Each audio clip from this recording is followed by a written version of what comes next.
Hello guys, big boss 7 Tamil இப்போ லைவ்ல என்ன போயிட்டு இருக்குன்ற அப்டேட்டை பத்தி தான் நம்ம பார்க்க போறோம். பூர்ணிமா ஒரு பயங்கரமான கோட் வேர்டை மாயா கிட்ட சொல்லியிருக்காங்க. அதனால தான் இப்போ கமல் வந்து பயங்கர காண்டாயிட்டாரு அப்படின்னு சொல்லணும். என்ன ஆச்சு, அப்படி என்ன கோட் வேர்ட் சொன்னாங்க அப்படின்றதுலாம் இந்த வீடியோவில் நம்ம இப்போ பார்க்கலாம். நம்ம எல்லாருமே இப்போ வந்து பயங்கர காண்டில் கோவத்தில் இருக்கிறது என்னன்னா விசித்ரா மேமோடைய எவிக்ஷன் தான். ஏன்னா அவங்களை வந்து எவிக்ட் பண்ணது வந்து ரொம்பவே கோவப்பட்டு எப்படி இப்படி ஒரு எவிக்ஷன் இருக்கலாம், இந்த மாதிரி ஒரு எவிக்ஷன் இருக்கவே கூடாது, ரொம்பவே அன்ஃபேரான ஒரு எவிக்ஷன் இது அப்படின்ற மாதிரி எல்லாருமே சொல்லிட்டு இருக்காங்க. இது வந்து இப்போ அப்போன்றது பண்றதுல இது வந்து காலம் காலமாக பண்ணிட்டு இருக்க ஒரு விஷயம் தான் அப்படின்னு தான் எல்லாருமே சொல்லிட்டு இருக்காங்க.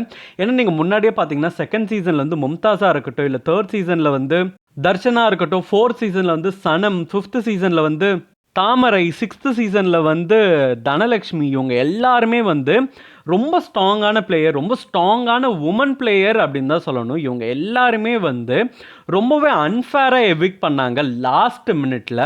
ஆனால் இந்த தடவை அன்ஃபேராக எவிக்ட் பண்ணியிருக்கிறது வந்து ரொம்பவே காண்டாச்சு. ஏன்னா ஜஸ்ட் ஃபார் மாயா அப்படின்ற மாதிரி தான் இருந்துச்சு. Just for Maya and Vijay Varma இவங்க ரெண்டு பேருக்காக இப்படி ஒரு ஸ்ட்ராங் பிளேயர் வந்து இவங்க வெளியில் அனுப்புவாங்கன்னு யாருமே எதிர்பார்க்காத ஒரு விஷயத்தை தான் இப்போ பிக் பாஸில் நடந்திருக்காங்க. எதிர்பாராததை எதிர்பாருங்கள்னு சொன்னாங்க, ஆனால் ஏமாத்துறதை பாருங்கள் அப்படின்னு அவங்க சொல்லவே இல்லை.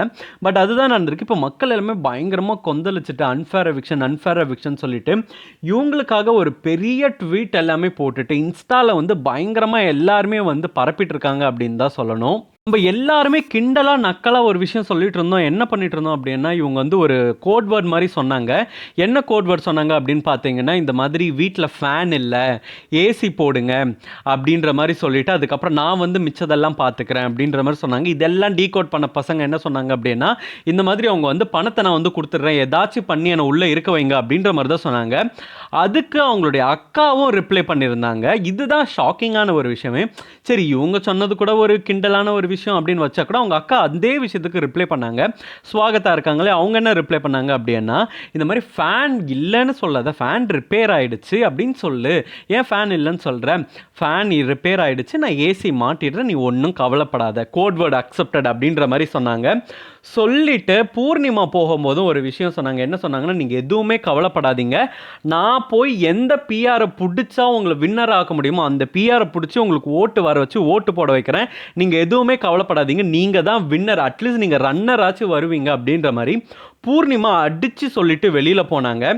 நீ என்னடா சும்மா கதை விடுவடா, இதெல்லாம் உண்மையா அப்படின்னு நீங்கள் கேட்கலாம். பட் ஆனால் இதே மாதிரி ஒரு விஷயம் தான் நடந்துச்சு. யார் அப்படின்னா, ஐஸ்வர்யா தத்தா வந்து செகண்ட் சீசனில் கிட்டத்தட்ட ரன்னர் அப்பா ஆயிட்டாங்க. அது பார்க்கும்போதே வந்து எந்த அளவுக்கு ஒரு அன்ஃபேர் அப்படின்றது. ஏன்னா டிசர்விங்கான பீப்புள் அங்கே நிறைய பேர் இருந்தாங்க. நிறைய பேர் வந்து அவ்வளோ நல்லா கேம் விளையாடிட்டு இருந்தாங்க. இவ்வளோ ஒஸ்ட்டாக ஒரு கேம் விளையாடி மக்கள் கிட்ட வந்து பயங்கரமாக திட்டு வாங்கின ஒரு ஆள் அப்படின்னு பார்த்தீங்கன்னா ஐஸ்வர்யா தத்தா தான். ஆனால் ஐஸ்வர்யா தத்தாவை வந்து ரன்னர் அப்பா ஆக்கினாங்க. ஸோ அதே மாதிரி தான் இப்போவும் நடக்க போகுது.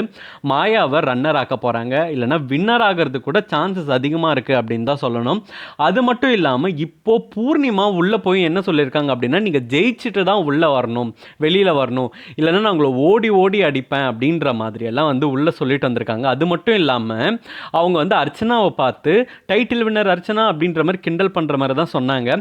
ஸோ நான் என்ன கேட்குறேன்னா, ஒருவேளை அவங்க தான் டைட்டில் வின்னர்னு யோசிச்சுட்டா எதுக்கு மாயாவை போய் டைட்டில் நீங்கள் வின் பண்ணணும் அப்படின்னு சொல்லுவாங்க. ஸோ ஆப்வியஸ்லி பூர்ணிமாவும் போய் மாயாவுக்காக வெளியில் வேலை பார்க்க ஆரம்பிச்சிட்டாங்க அப்படின்றது தான் உண்மை. ஸோ இதை தான் வந்து அவங்க சொல்லியிருக்காங்க. கமல் இதை கேட்டோன்னே கொஞ்சம் காண்டாயிட்டாரு. இது என்ன இங்கே வந்து இதெல்லாம் ரிவீல் பண்ணிட்டு இருக்காங்க அப்படின்ற மாதிரி கமல் வந்து கொஞ்சம் மூஞ்ச காமிச்சிட்டாரு. உடனே அங்கே அர்ச்சனா வந்து டைட்டில் வின்னர் அப்படின்னு எங்க சும்மா இருங்க அப்படின்ற மாதிரி சொல்லிட்டாங்க.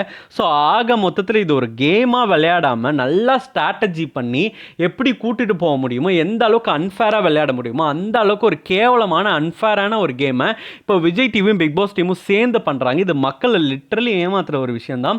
நம்ம என்ன புலம்னாலும் கத்தனாலும் ஒன்றுமே பண்ண போகிறதில்ல. நம்ம அடுத்த பிக் பாஸையும் பார்க்க தான் போகிறோம். பட் நம்மளால் எதுவுமே பண்ண முடியாது. இந்த மாதிரியான ஒரு கண்டனத்தை தான் தெரிவிக்க முடியும். பட் இது அவங்க காதில் போட்டுக்க போகிறதும் கிடையாது, அதுதான் உண்மை. பட் வெயிட் பண்ணி பார்ப்போம். கண்டிப்பாக இந்த மாதிரி நம்ம எல்லாருமே சேர்ந்து குரல் கொடுத்தா எப்படி பிரதீப் வெளியில் போனப்போ நம்ம கொடுத்த குரல் வந்து கேட்டு கமல் சாரே பதில் சொன்னாரோ, கண்டிப்பாக இதுக்கும் ஒரு பதில் சொல்லுவார் அப்படின்றத நம்ம எக்ஸ்பெக்ட் பண்ணலாம்.